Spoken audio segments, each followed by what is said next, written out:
Guillermo Ramírez. En contexto. En contexto. Esto es En Contexto. Hola, aquí estamos nuevamente con ustedes. Soy el apóstol Guillermo Ramírez. El reloj de Dios sigue su curso y en ese reloj podemos decir que estamos en el tiempo de principio de dolores. O sea, el tiempo previo a lo que es la semana profética de Daniel, la semana 70, en lo que será la tribulación y la gran tribulación. Previo a ese tiempo estamos, principio de dolores, en el cual el Señor habló de que habrían guerras, terremotos, convulsiones, rumores de guerras, en fin, todas esas cosas que vamos viendo, hambre en diferentes lugares, y la llamada y lo que el Señor denominó como pestilencias, dentro de lo cual podemos colocar al COVID-19 que está matando a la humanidad, ¿ok? Y que se vaticinan por la OMS, digamos, el insurgimiento de más y más pandemias en el futuro. Y se ve un futuro lúgubre, valga la redundancia, oscuro, a causa de estas pandemias o de estas pestilencias de las que habló Jesús, que eran inusitadas, porque la humanidad se preparaba con la ciencia para digamos, someter todos estos ataques de las enfermedades, incluso de alargar la vida humana, como lo ha logrado, pero que al final la muerte sigue como un fenómeno latente. Entonces el reloj de Dios avanza y estamos en principios de dolores y a punto de comenzar la semana 70 de Daniel, ¿sí? O sea, la semana de la tribulación y de la gran tribulación. Pero en ese marco y en tanto que discurre principio de dolores, estamos ahora en un diálogo ecuménico. Diálogo ecuménico del cual buena parte de la iglesia no está consciente, pero que está allí latente. Ese diálogo ecuménico se realiza al más alto nivel religioso, ¿ok? Por el Consejo Pontificio para la Unidad de los Cristianos.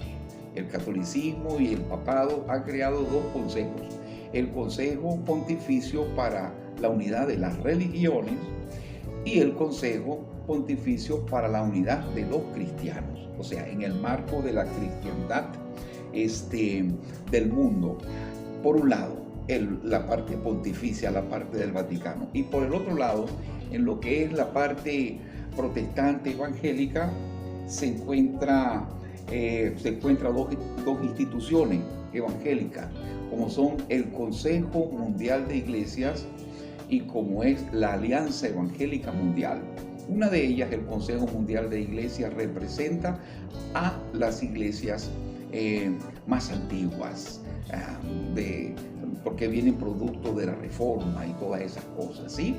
Y las otras, la Alianza Evangélica Mundial, representa a las iglesias evangélicas como tal, pentecostales, en fin, las que surgieron después, ya hace tal vez de 2 siglos para acá y más modernamente. Entonces, la pregunta sería, ¿qué instituciones, qué tanto peligro hay en esta situación? Bueno, estas instituciones y esta Alianza Evangélica Mundial y Consejo Mundial de Iglesias le dan cobertura a instituciones de las cuales podemos nombrar, por ejemplo, el Consejo Mundial de Iglesias, como ya hemos dicho, la Alianza Evangélica Mundial, metidas en este diálogo ecuménico, ¿sí? Las sociedades bíblicas unidas, la Asociación Billy Graham, el canal de TV Enlace y TVN Enlace, entre muchas otras. Este movimiento, como ya lo dije, es motorizado desde el ángulo católico por el Consejo Pontificio para la Unidad de los Cristianos. Ahora, la pregunta sería, ¿qué es ecumenismo o qué es apostasía, primeramente? Consiste en renunciar a la fe, la doctrina y las prácticas que se han profesado en la religión. En 2 de Tesalonicenses, capítulo 2, segunda de Tesalonicenses capítulo 2. Vamos a leer acá, ¿sí? Lo que dice el apóstol Pablo con respecto a esta apostasía. Dice así: nadie os engañe en ninguna manera, porque no vendrá sin que antes venga la apostasía y se manifieste el hombre de pecado, el hijo de perdición. ¿Ok? El apóstol Pablo está refiriéndose a la venida del Señor Jesucristo, como comienza diciendo, con respecto a la venida del Señor Jesucristo y a nuestra reunión con Él, o sea, el arrebatamiento. Eso es en el versículo 1, ¿sí? Dice que estos eventos no ocurrirán sin que antes venga la apostasía, ¿ok? Y quede establecido así, y la manifestación del hombre de pecado, gobernante mundial o anticristo 666, como puede ser llamado, ¿ok? Entonces, la apostasía consiste en eso, y es un fenómeno que está en pleno desarrollo con este diálogo ecuménico entre el catolicismo, ¿ok? Por un lado, y el protestantismo y la parte evangélica, ¿ok? Y eso consiste en renunciar a la fe, la doctrina y a las prácticas que se han profesado, ¿ok? Y en cuanto al ecumenismo, consiste en promover y participar en conceptos y prácticas que conduzcan a unir las religiones en una sola, más allá o sin importar la doctrina y las prácticas que cada una de ellas profesen, ¿sí?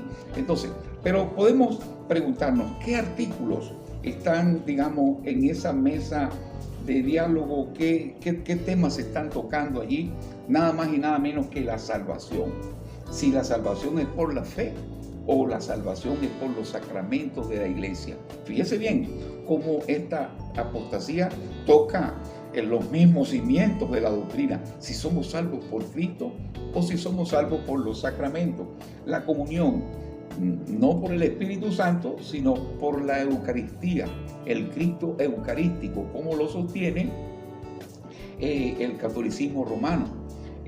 La autoridad que nosotros entendemos que es la Biblia, que nos dejó Dios como autoridad, pero que ellos colocan en la mesa, que es el papado, que es el Consejo Cardenalicio de Roma y la tradición de la Iglesia por encima de la Biblia, ¿ok? Entonces, esos son los temas, tremendos temas, ¿sí? Las cosas que están negociando estas instituciones, o sea, Consejo Mundial de Iglesia y Alianza Evangélica Mundial, a espaldas de la iglesia, porque buena parte de la iglesia ignora de este diálogo ecuménico y mucho menos está enterada de que artículos tan sensibles y tan vitales, porque si ya no somos salvos por la sangre de Cristo y por el sacrificio de Cristo, no viene la salvación por allí, sino por los sacramentos de la iglesia, entonces eso es una apostasía. O sea, ya digamos, comamos y bebamos porque mañana moriremos. O sea,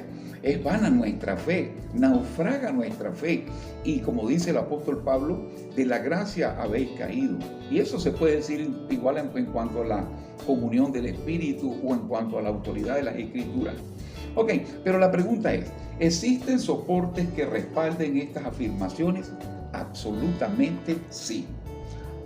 Podemos hacernos un planteamiento inicial. ¿Qué actitud y posición cristiana hemos de asumir ante esta triste pero inevitable y profética realidad? Nosotros, los que somos de Cristo, ¿sí? Los que somos de la iglesia cristiana evangélica. Ok, Dios le da el mensaje a las 7 iglesias en el libro de Apocalipsis.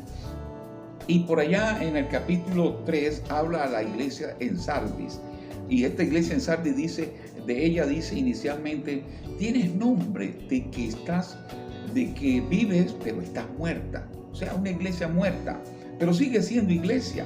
Y eso es lo tremendo, que Dios la considera iglesia. Y dice, tienes unas pocas personas allí que no han manchado sus vestiduras. Por eso tal vez le llame iglesia. Pero también está el llamado allí en Apocalipsis, donde le dice a estas personas, salid de ella, pueblo mío.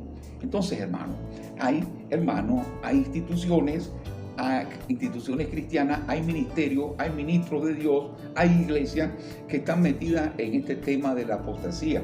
Pero ¿qué actitud debemos asumir los que nos mantenemos en la Escritura y en la Biblia? No rechazarlo. Tratar de orientarlo, y ese es el fin de este video y de esta palabra, ¿ok? Tratar de orientar, e incluso más que eso, este es un atalaya de Dios. O sea, nosotros lanzamos esta palabra para que estemos en cuenta de las cosas que se están suscitando y que podamos despertar y no sucumbir ante esta negociación oscura que se está haciendo desde el Vaticano y desde estos entes como el Consejo Mundial de Iglesia y la Alianza Evangélica Mundial, que se abrogan y que se toman para sí la representatividad de la Iglesia y negocian con esa presunta representatividad. Y digo presunta porque aunque esté en el papel, sabemos que la Iglesia ni siquiera, muchos hermanos ni siquiera saben que existen estas instituciones mundiales. Pero sin embargo, hemos de tratar para con estas personas que estén negociando, así estén metidos en esa apostasía y ese ecumenismo, tratar de orientarlo, esperar en su rectificación. En Mateo 24 dice que una vez que termine el principio de dolores, vendrán persecuciones y se entregarán unos a otros. En ese tiempo, cuando el gobernante mundial insurja y se coloque en el poder, muchos lo van a tomar como el Cristo, no como el anticristo, sino como Cristo, porque Él va a engañar al mundo entero, incluso a la iglesia. Me estoy refiriendo a buena parte de la iglesia evangélica. Entonces, esa iglesia evangélica que tendrá este anticristo como Cristo, pues va a acusar a la otra que dice que no es Cristo, y entonces se me van a entregar unos a otros. Uno dirá, mira, estos están predicando que el Mesías no es el Mesías, sino que es el anticristo, y vendrán las persecuciones y vendrán las persecuciones internas, de las cuales habla el Señor por allá en Mateo 24, 9, más o menos. Entonces, eso es en cuanto a nuestra actitud. Por otra parte, resguardar nuestros rebaños y ministerios, ¿sí? O sea, tal vez no podamos salvar a la iglesia como un todo, pero si usted es pastor, si usted es líder, trate al menos de resguardar su rebaño, porque el Señor le va a pedir cuenta. En el mismo Mateo 24 dice, bienaventurado el siervo fiel, que cuando su Señor venga le halle haciendo así, dándole el alimento a su tiempo, a su rebaño, a sus ministros, a sus líderes. Y como otra cosa en cuanto a la actitud a asumir, pues simplemente predicar el Evangelio, porque en ese marco de cosas, dice el Señor, será predicado este Evangelio en todas las naciones, y entonces vendrá el fin. Entonces hay instituciones, ¿ok? Evangélicas, hay eventos, hay personajes de la iglesia colocados en la apostasía y el ecumenismo. Están estos dos grandes entes, el Consejo Mundial de Iglesia, la Alianza Evangélica Mundial, entre los cuales de la Alianza Evangélica Mundial están los bautistas, pentecostales, libres, neopentecostales.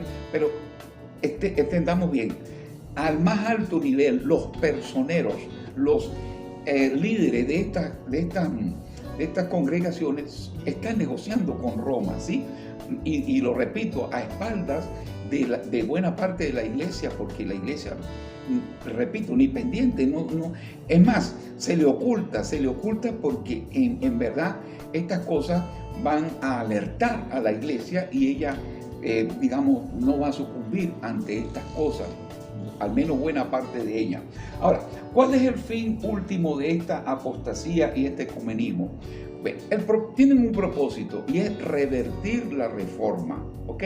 Y esto es importante decirlo, porque si en 500 años, después de que la reforma fue un movimiento tan robusto y que se opuso a Roma tan enfáticamente, que hubieron persecuciones, que hubo muerte, que Lutero, que Calvino, que todas esas personas pusieron su vida, incluso muchos murieron en la Santa Inquisición a causa de abrazar la Biblia como norma de fe, y la salvación por la fe en Cristo como un precepto innegociable.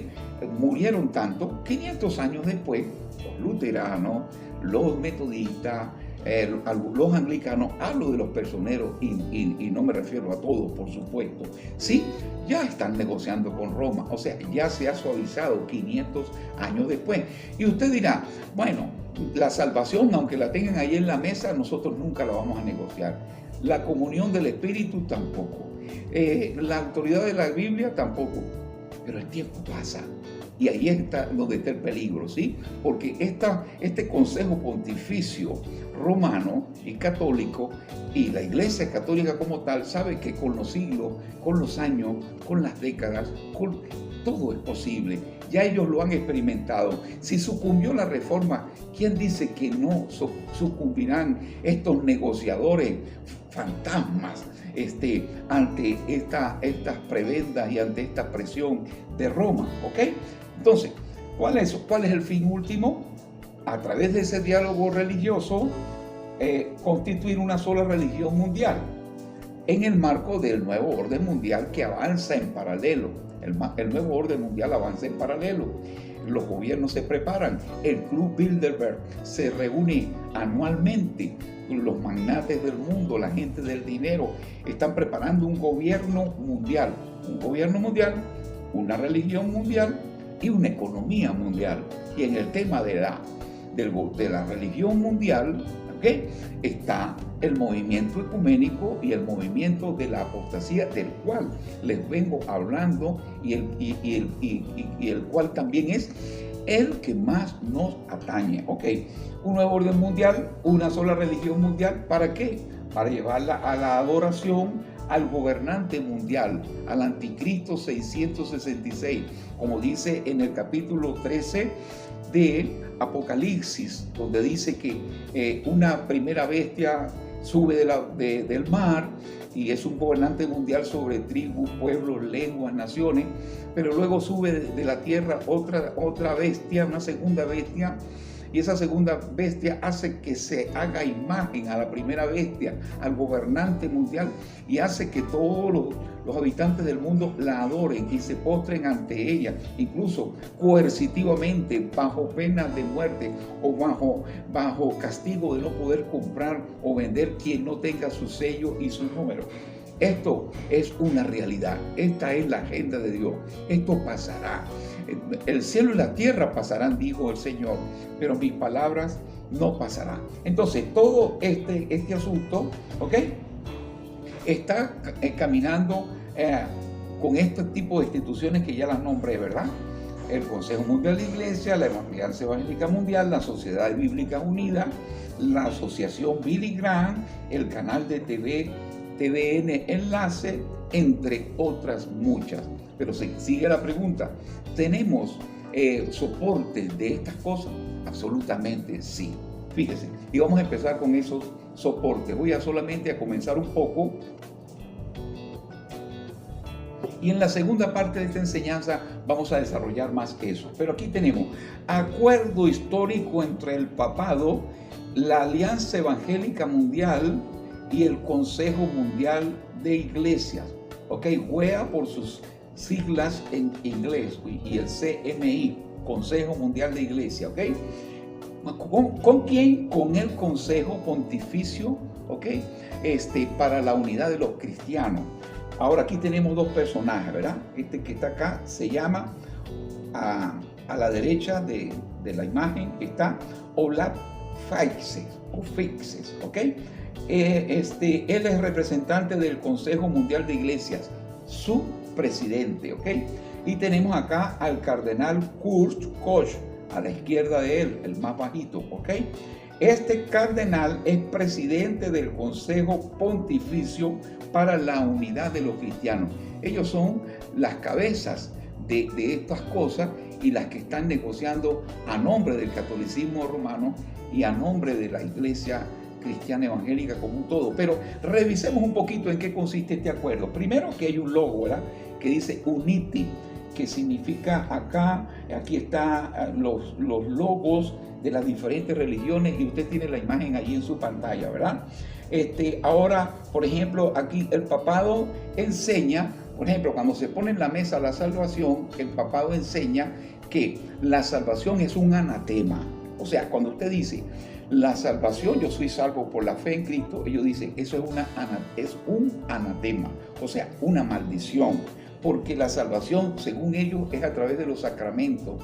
Y las personas, a través de los 7 sacramentos de la iglesia, incluyendo la extrema unción, ¿ok? Es que pueden ser salvos. Y ellos lo tienen en la mesa. Y van a doblegar y están doblegando como han doblegado el Consejo Mundial de Iglesia o a buena parte de sus miembros, y ya metieron a la Alianza Evangélica Mundial, que en un tiempo se decía que no tenía nada que ver con este ecumenismo, pero que ya está allí, y ellos tienen su asunto en la mesa, y es un proceso irreversible porque el apóstol Pablo dijo, es necesario que venga la apostasía. Entonces, mis hermanos, estas son las cosas que se están negociando y vamos a profundizar en ellas en la segunda parte. Contáctanos por las redes sociales para conocernos más. En contexto.